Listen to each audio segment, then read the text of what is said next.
Hello friends, welcome back to our YouTube channel Divya career. Friends, जैसा कि आप लोग जानते हैं, अभी ही हमारा जो प्रायोरिटी लिस्ट में कंप्यूटर अवेयरनेस की हमने सीरीज़ चलाई है वो हमारा टॉपिक एक क्लियर हो चुका है। अभी हम अपने सेकंड प्रायोरिटी लिस्ट के टॉपिक पे आ रहे हैं, जिसका कि आज हमारा टॉपिक रहने वाला है role of IT in governance. Friends, दो वर्ड्स हैं हमारे मिलके बने हुए, एक हमारी गवर्नेंस सिंपल और दूसरा है हमारा ई गवर्नेंस। फ्रेंड्स, गवर्नेंस वो है जिसमें हम सिटीजन्स एज ए चूज़ करते हैं हमारे लीडर्स को, देन वही लीडर्स हमारे हमारे लिए डिसीजंस लेते हैं पब्लिक वेलफेयर के लिए। उसे कहते हैं गवर्नमेंट, जो कि गवर्न करता है गवर्नमेंट को। ओके फ्रेंड्स, अगर ई गवर्नेंस की हम बात करें तो वही गवर्नमेंट जो है वो इलेक्ट्रॉनिकली वे से हमसे कनेक्ट हो पाती है और अपने डिसीजन जो भी हैं हमें बताती हैं, उसे कहते हैं ई गवर्नेंस, जो कि इलेक्ट्रॉनिकल तरीके से गवर्नेंस को चलाना, उसको कहते हैं इलेक्ट्रॉनिक गवर्नेंस। फ्रेंड्स, आज का टॉपिक भी हमारा यही है। उससे पहले अगर आपको ये वीडियो अच्छी लगे तो हमारे चैनल को ज़रूर सब्सक्राइब कीजिए, ताकि हमें भी आगे मोटिवेशन आपसे मिलता रहे। फ्रेंड्स, ज़्यादा देरी ना करते हुए चलते हैं यहाँ पर टॉपिक पे। Implement of good governance. अगर गुड गवर्नेंस की हम बात करें तो हम इसको क्या कहेंगे? Information technology has ensured that a policy decision taken by the government can be quickly executed and implemented at multiple locations across the length and the breadth of the country. Friends, इसको सीधी भाषा में बोलें तो ऐसा कहा गया है कि इंफॉर्मेशन टेक्नोलॉजी, ठीक है, ये इंश्योर करती है कि जो भी पॉलिसीज़ गवर्नमेंट लेती है डिसीज़न बनाने में, जो भी पॉलिसीज़ बनाती है फ्रेंड्स, उसमें डिसीज़न जो भी लेती है उसमें आईटी का क्या योगदान रहेगा और किस तरह से वो इम्प्लीमेंट कर पाएगी गवर्नमेंट इन मल्टीपल लोकेशंस में, चाहे वो किसी भी सीमा से बंदी हो, ठीक है, वो उसको हम बंधा हुआ नहीं मानेंगे। अगर एक नेशन पे पूरा वो लागू है तो वो उसको पूरे नेशन में ही उसको पॉलिसीज़ को लागू करना होगा, लेकिन धीरे धीरे step by step. Okay friends, इसमें कुछ हम चीज़ें देखते हैं जो कि गवर्नमेंट के थ्रू इसका बेनिफिट क्या है, या फिर हम इसको कह सकते हैं कि इसमें क्या चीज़ें हमें जो देखने को मिलती हैं। Friends, first of all transparency की हम बात करें, ये करेक्ट बात है। अकाउंटेबिलिटी की बात करें, ये भी करेक्ट बात है कि काफ़ी ऐसी चीज़ें आने से, जैसे हम ई गवर्नेंस की हम बात करें तो हमारा जो पेपर वर्क था वो अभी पीछे छूट गया है, यानी कि पेपर वर्क की हमें इतनी ज़्यादा ज़रूरत नहीं पड़ती। आपका जो भी डाटा होता है वो सेफ एंड सिक्योर होता है गवर्नमेंट के पास, देन वो behalf of the your database, ठीक है, वो आपको काफ़ी सारे प्रोजेक्ट्स जो होती है पॉलिसीज़ वो आपको देती है और आपको इंश्योर करती है कि इनका आप बेनिफिट ज़्यादा से ज़्यादा उठाएंगे। तो transparency is one of the key point कि गवर्नमेंट जो भी अब काम करेगी वो ट्रांसपेरेंसी रखेगी पब्लिक में। ओके फ्रेंड्स, और उसका अकाउंटेबिलिटी, यानी कि उसका पूरा हिसाब किताब, जैसे काफ़ी सारे प्रोजेक्ट्स आते हैं, आगे उसके बारे में बात करते हैं। Friends, achieving sustainable development goals, हम इधर ये सब बातें पहले ही पीछे कर चुके हैं कि government has taken much of the e governance initiatives for effective public service delivery, ठीक है, जो भी गवर्नमेंट काम करती है उसको इफ़ेक्टिव तरीके से सर्विस को पहुंचाना पब्लिक तक, यही गवर्नमेंट का काम है, एक safe and sound e governance का। ओके फ्रेंड्स, नेक्स्ट कि emerging technologies it can help the achieving sustainable development goals, कि जो वो गोल पाना चाहती है गवर्नमेंट, ठीक है, ई गवर्नेंस के थ्रू ये सब हेल्पफुल हुआ है, ये सब चीज़ें हुई हैं। अगर हम बात करें अपने, एक वर्ड है डिजिटल इंडिया। फ्रेंड्स, यहाँ पे देखिए, डिजिटल इंडिया है क्या कि एक फ्लैगशिप प्रोग्राम है जो कि गवर्नमेंट ऑफ इंडिया ने, ठीक है, अपने विज़न से चलाया, यानी कि हमारे जो पीएम साहब हैं नरेंद्र मोदी जी, उन्होंने ये जुलाई 1 को 2015 को ये लॉन्च किया, ये डिजिटल इंडिया, यानी कि डिजिटल इंडिया का निर्माण हुआ। अगर हम इसकी बात करें तो इसके कुछ पिलर्स थे, यानी कि जिसके ऊपर बेस था ये पूरा प्रोग्राम, वो क्या थे, वो कुछ प्रोजेक्ट्स थे, यानी कि जैसे ब्रॉडबैंड हाईवेज़, ठीक है, हाईवेज़ को बड़ा करना या कनेक्टिविटी देना, ठीक है, रूरल टू अर्बन या अर्बन टू रूरल तक पहुंचाना सड़कें, universal access to mobile connectivity की हर किसी के पास मोबाइल से वो कनेक्ट हो जाए, इंटरनेट से कनेक्ट हो जाए, पब्लिकल इंटरनेट एक्सेस प्रोग्राम्स की काफ़ी सारे इंटरनेट के ऊपर जो भी प्रोग्राम्स होते हैं वो पब्लिक ही डिस्ट्रीब्यूट भी हुए और उन प्रोजेक्ट्स का बेनिफिट ले सके पब्लिक, ठीक है। E governance reforming government through technology की जो भी वर्क होता है गवर्नमेंट का, वो ट्रांसपेरेंसी रखे पब्लिक के बीच में, ये सब चीज़ें। ई क्रांति के बारे में बात करें तो ये एक फार्मर्स को दी जाने वाली एक सर्विस, यानी कि एक अच्छा इनिशिएटिव गवर्नमेंट की तरफ से उठाया गया था, ठीक है। अगर हम बात करें इंफॉर्मेशन ऑफ ऑल की, इसकी भी, कि जो आप इंफॉर्मेशन रखना चाहते हो गवर्नमेंट के थ्रू आप उनको अपने डिपार्टमेंट्स को देना चाहते हो, जो भी गवर्नमेंट डिपार्टमेंट है, या इलेक्ट्रॉनिक मैन्युफैक्चरिंग में क्या हो रहा है, इन सब चीज़ों में आपका, यानी कि आपका ई गवर्नेंस का वेल बीइंग यहाँ पे सेटअप रहे कि बहुत अच्छे तरीके से क्या कर सके, गवर्न कर सके गवर्नमेंट। इसीलिए डिजिटल इंडिया का ये प्रोजेक्ट उठाया गया, ठीक है। तो डिजिटल इंडिया का मेन जो मोटो है वो है पावर टू एम्पावर। याद रखिए फ्रेंड्स, ये क्वेश्चन पेपरों में बार बार पूछा गया है कि मोटो ऑफ डिजिटल इंडिया का क्या रहता है, तो इसका मोटो है पावर टू एम्पावर, ठीक है फ्रेंड्स। वेरियस अगर गवर्नेंस की प्रोजेक्ट्स की बात करें तो आप यहाँ पे देख सकते हो फ्रेंड्स, मैं ज़्यादा डीपली नहीं जाऊँगा इसमें। जो मेन याद रखने वाली चीज़ें हैं, ओके, प्रोजेक्ट्स के नेम, देन वो किस स्टेट में सबसे पहले स्टार्ट हुए, मेन ये। अगर स्मार्ट गवर्नमेंट की बात करें तो use of E file instead of paper files, ठीक है। ई फाइलिंग की यहाँ पे तब्दीली हुई, इंस्टेड ऑफ पेपर्स, जो भी हमारा पेपर वर्क था उसको ई फाइल किया गया, ठीक है।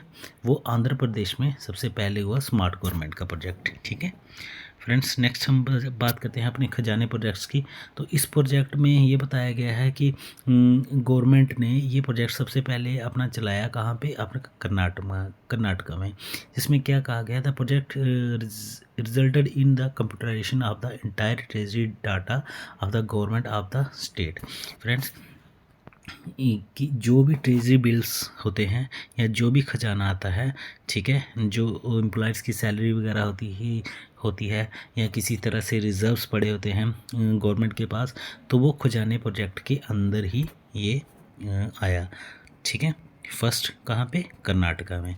थर्ड हम बात करते हैं डिजिटल इंडिया प्रोग्राम की। तो इस प्रोग्राम में हमने क्या देखा कि department of electronics and information technology, the programme aim to empowering the country by making is digitally developed. Okay friends, इसको कहा गया कि डिजिटली हमें डेवलप करना है, कहाँ पे, अपने इलेक्ट्रॉनिक्स एंड आईटी डिपार्टमेंट में, ठीक है। The programme was implemented on a different phases till 2018 तक, ठीक है। आगे हम बात करते हैं ई क्रांति स्कीम की। ई क्रांति स्कीम किस पे बेस्ड है?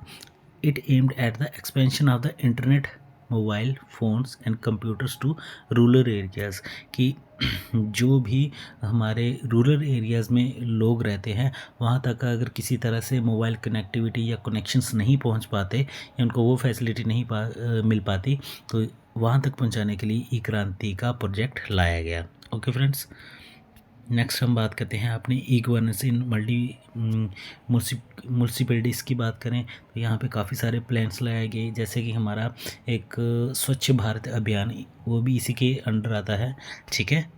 ये सब फ्रेंड्स चैलेंजेस कुछ ऐसे रहे, चैलेंजेस यानी कि इसको चलाने में दिक्कत तो आती है, जैसे हम किसी भी टॉपिक की बात करें उसमें कुछ एडवांटेज या कुछ डिसएडवांटेज होते हैं। वो यही है कि इसमें डिसएडवांटेज यानी कि क्या क्या रोक यानी कि क्या क्या यहाँ पे हमें मतलब तकलीफ़ हुई इसको एम्पावर करने में। ओके फ्रेंड्स, तो चैलेंजेस की हम बात करें। First, trust. पहले तो कोई भी जो पर्सन है वो किसी पे ट्रस्ट नहीं कर सकता इतनी जल्दी कि वो अपना डाटा किसी को शेयर करे। अगर हम बात करें गवर्नमेंट की, तो गवर्नमेंट को इसमें दिक्कत आई लोगों का ट्रस्ट जीतने में, लेकिन धीरे धीरे जब लोगों को ये कंफर्म होने लगा कि हम जो डाटा प्रोवाइड करवा रहे हैं या किसी तरह से हम कनेक्ट हो रहे हैं गवर्नमेंट से, तो वो हमारे लिए ही बेनिफिशियल है, हमारे लिए ही वो बेनिफिट होगा हमारे फ्यूचर के लिए। नेक्स्ट हम बात करें हैं डिजिलॉकर सिस्टम के। फ्रेंड्स, तो आपको पता ही है डिजिलॉकर सिस्टम क्या है। एक एप्लीकेशन सॉफ्टवेयर है जिसमें हम क्या करते हैं, एक्स्ट्रा जो भी हम एप्लीकेशंस यूज़ करते हैं अपने फ़ोन्स में या अपने मोबाइल्स लैपटॉप्स में हमारे पर्सनल यूज़ के लिए, वो है। तो अगर आप अपना डाटा सेव करके रखना चाहते हो तो ये डिजिलॉकर सिस्टम बहुत ही अच्छा है। इसका जो 2016 की बात करें, ठीक है, डिजिलॉकर्स में 20.13 लाख यूज़र्स इन डिजिलॉकर्स, ठीक है, ये हो चुके थे तब तक 2016 तक, ठीक है। ई पंचायत सिस्टम ये भी आया। एडवांटेज अगर हम गवर्नमेंट की बात करें तो यहाँ पे क्या हुआ कि जैसे ही ये पूरे ऑल इंडिया में ये डिजिटल इंडिया की बात फैली, ई गवर्नेंस की बात फैली, तो फास्टर कम्युनिकेशन हो गया, जो कि पहले इतना ज़्यादा स्ट्रांग नहीं था, लेकिन अब वो स्ट्रांगली लोगों के बीच में कम्युनिकेट होने लगा with the help of internet. Okay friends, next हम बात करते हैं पेपर बेस्ड कम्युनिकेशन। जो इतने सारे स्टेशनरी का फ्रेंड्स जो हमें सामान लेना पड़ता था या फिर हमारे एम्प्लॉयज़ जो भी गवर्नमेंट एम्प्लॉयज़ थे वो पेपर वर्क पे ज़्यादा ध्यान देते थे। अब वो पेपर वर्क पे ज़्यादा ध्यान ना देख के बल्कि पूरी तरह से डिजिटाइज हो चुके हैं, यानी कि डाटाबेस सिस्टम है वो कहीं भी मतलब कि मूवेबल है वो डाटा, ठीक है। जिसमें हमें कास्ट की बात करें तो हमें कास्ट ऑफ रिडक्शन, यानी कि जो स्टेशनरी का सामान वगैरह खरीदते या अदर थिंग्स फाइल्स वगैरह कुछ भी ऐसा खरीदते तो उसमें वो कम अब कॉस्ट वो है, लागत कम पड़ती है उस चीज़ की। प्राइवेसी और सिक्योरिटी की बात करें तो वो पूरी तरह से सेफ है, जो कि गवर्नमेंट के हाथ में रहती है, ठीक है, और इसकी को ही इंश्योर करती है गवर्नमेंट। इसीलिए तो ट्रस्ट बना पाई है सिटीजन्स पे, लोगों के बीच में, कि हम आपको जो फैसिलिटी प्रोवाइड करवा पा रहे हैं वो बिल्कुल सेफ़ एंड साउंड है, ठीक है।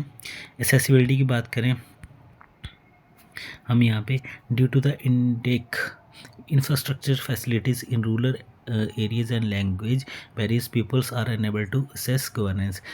कि क्या होता था पहले कि जब लोग इन सब चीज़ों से नहीं जुड़े थे तो एक लैंग्वेज बैरियर था। जैसे कि हम बात करें कि यहाँ नॉर्दर्न साइड में जो लोग हैं वो डोगरी, पंजाबी या हिंदी इस तरीके की लैंग्वेजेस बोलते हैं as compared to southern state में जाएं तो वहाँ पे लैंग्वेज हमारी डिफरेंट होती है। तो ये सब किससे पॉसिबल हो पाया कि एक सभी अलग अलग स्टेट्स को एक बैरियर में जोड़ना, यानी कि बैरियर तक पहुंचाने का जो काम है वो हमारा डिजिटल इंडिया ने किया कि किसी भी तरह से वो जो भी उनका कम्युनिकेशन बैरियर था उसको पीछे हटा के एक बैरियर पे आए हैं, वो है हमारा डिजिटल इंडिया प्रोजेक्ट, ठीक है। लोग कंप्यूटर लिटरेसी, ये भी एक बड़ा मतलब कि डिसएडवांटेज था कि यहाँ पे कंप्यूटर लोगों को आईटी स्किल से अगर ना जुड़े मतलब वो जुड़ते, ठीक है, तो वो अभी भी लिटरेसी रेट उनका मतलब जो कंप्यूटर नोइंग थे वो कम थे। लेकिन आज के टाइम में ऐसा नहीं है।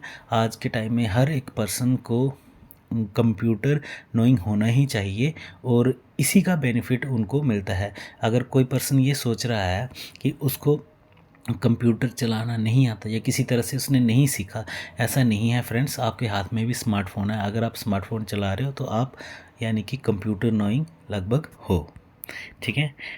एक और इनिशिएटिव मिला हमें कि जो बैरियर हमें पड़ा फ्रेंड्स, जो हमें बैरियर पड़ा इसमें वो था हमारा डिजिटल डिवाइड में, ठीक है। डिजिटल डिवाइड हो गया कि it refers to the division between the people who have access the digital technology and the other who did not have access it. ऐसे कि जो लोग पहले कंप्यूटर को नहीं जानते थे या फिर मोबाइल फ़ोन्स जिसको अच्छी तरह से नहीं चलाना आता था, और जिन पर्सनस को आ जाता था उनके बीच में थोड़ा सा तो डिविजन्स तो पड़ा ही, इसी की वजह से कि पूरी तरह से लोग डिजिटलाइज नहीं हो पाए। लेकिन आजकल जिस तरह से प्रोग्रेस हो रही है उस हिसाब से तो डिजिटलाइज होना अनिवार्य है पूरे इंडिया का। ठीक है, लैक ऑफ अवेयरनेस कि कई जगह पे जब कम्युनिकेशन का साधन नहीं था तो इस वजह से भी कम्युनिकेशन हमारी रुकी हुई थी। ठीक है, जहाँ तक ये सुविधाएं नहीं पहुँच पा रही थी। फ्रेंड्स, आगे हम बात करें अपनी फ्रेंड्स ये छोड़ देते हैं, छोटा सा एक कंसेप्ट है। नेक्स्ट हम बात करें हमारे प्रोजेक्ट्स की हम बात करें तो फंडामेंटली अगर हम बात करें ई गवर्नेंस जो प्रोजेक्ट है हमारे 4 की पॉइंट्स पिलर हैं हमारा। फर्स्ट है हमारा पीपल, देन है हमारा progress, then technology, then resources. Friends, ये पेपर्स के व्यू से देखें तो बहुत ही इंपॉर्टेंट हो जाता है। इसको शॉर्ट फॉर्म में याद रखने की PPTR आप याद रख सकते हो। पीपल्स की बात करें, as a government e government projects are rolled out across the country. Pupils within and outside the government will play an increasingly important role in the ensuring success of these projects. The scale of transferring is huge and enormous resources, not only the term of money but also expertise, skills and commitments of the people will be required. Okay friends, peoples की बात करें तो एक तो वो लोग जो इससे जुड़े हुए, क्योंकि लोगों का जुड़ना तो तय है कि लोग जुड़ेंगे तभी तो इन चीज़ों को हम स्टैंड अप कर पाएंगे, इन चीज़ों को हम एक्सपेंड कर पाएंगे। ठीक है, हम प्रोसेस किस तरह की सर्विस हम देते हैं, ठीक है, किस तरह से गवर्नमेंट हमें सर्विस प्रोवाइड कर रही है, ये चीज़ भी इंश्योर करती है कि ये भी आने वाले टाइम में, ठीक है, इसका भी बहुत अच्छा बेनिफिट हमें मिलेगा। यानी कि एक तरह से स्तंभ है जो इसको बनाए रखे है IT सेक्टर में। ठीक है, थर्ड हम बात करें टेक्नोलॉजी की, तो टेक्नोलॉजी जैसे जैसे अपडेट हो रही है, टेक्नोलॉजी न्यू जो टेक्नोलॉजी अडॉप्ट कर रहे हैं लोग, तो वो as compared to other countries वो वर्ल्ड में अच्छा नाम कमा रहे हैं। आजकल आप देखिए कि हर तरफ अगर बात करें हमारे बड़े बड़े जो कंपनीज़ है, जैसे माइक्रोसॉफ्ट कंपनीज़ है, हमारी गूगल कंपनीज़ है, या फिर अदर कोई कंपनीज़ है, वहाँ के CEOs जो हैं वो लगभग इंडियंस ही है। दैट्स वाई कि उन्होंने टेक्नोलॉजी को अडॉप्ट किया। ठीक है, इस वजह से वो अप्रोच कर पाए इस ई गवर्नेंस को अच्छे से चलाने के लिए। रिसोर्सेज की हम बात करें तो हमें कॉमन अप्रोच तो ये सबसे पहले खुद को भी देखना चाहिए कि अगर हम किसी तरह से डिजिटाइज नहीं हैं, पूरी तरह से नहीं हैं, तो हमें काफ़ी कुछ सीखने की ज़रूरत है। जैसे कि हम छोटी छोटी बातों से सीख सकते हैं। फॉर एग्ज़ाम्पल, हमें अगर हमारे हाथ में फ़ोन है तो हम अपना जो है वो ट्रांसफरिंग ऑफ मनी ऐप्स का यूज़ कर सकते हैं। जैसे डॉक्यूमेंटेशंस के लिए आप आधार जो है उसकी ऐप को भी आप डाउनलोड कर सकते हो, डिजिलॉकर्स का यूज़ कर सकते हो। ठीक है, तो ये सभी रिसोर्सेज हैं जिसकी वजह से ये स्टेप हमें लेने होंगे, और गवर्नमेंट इन स्टेप्स को हमारे लिए ही फॉलोअप करवा रही है हमें। ठीक है, टाइप्स ऑफ इंटरेक्शन, अगर हम इंटरेक्शन की बात करें तो कौन कौन से ऐसे लोग हैं या कौन कौन से ऐसे हमारे यूँ कहे कि साइट्स हैं जो कि जुड़े हुए हैं गवर्नेंस से। फर्स्ट हम बात करते हैं हमारी गवर्नेंस G2G। तो अगर हम गवर्नमेंट की बात करें तो गवर्नमेंट 2 तरीक़ों से जुड़ी होती है हमारी। एक तो हमारी होगी जो स्टेट गवर्नमेंट, एक होती है सेंट्रल गवर्नमेंट। ठीक है, यानी कि सेंट्रल गवर्नमेंट जो भी प्रोजेक्ट करवाएगी अगर वो जुड़ी है तो वो सेंटर टू सेंटर भी उसका प्रोसेस चलवा सकती है, सेंटर टू स्टेट भी करवा सकती है। ठीक है, तो इस वजह से इसे कहा गया है G2G, यानी गवर्नमेंट टू गवर्नमेंट, जो भी डिसीज़न होंगे वो गवर्नमेंट ही करेगी। गवर्नमेंट टू कस्टमर्स के लिए अगर हम बात करें, जैसे हमारा इलेक्ट्रिसिटी वाटर्स की हम बात करें, बिल्स करें, ऑनलाइन पेमेंट्स करें, ट्रांसफरिंग करें, ये सब चीज़ें अगर बात करें हम, तो वो G2C हैं, यानी गवर्नमेंट टू कस्टमर्स के लिए है, गवर्नमेंट टू सिटीजन्स के लिए हैं। Okay friends,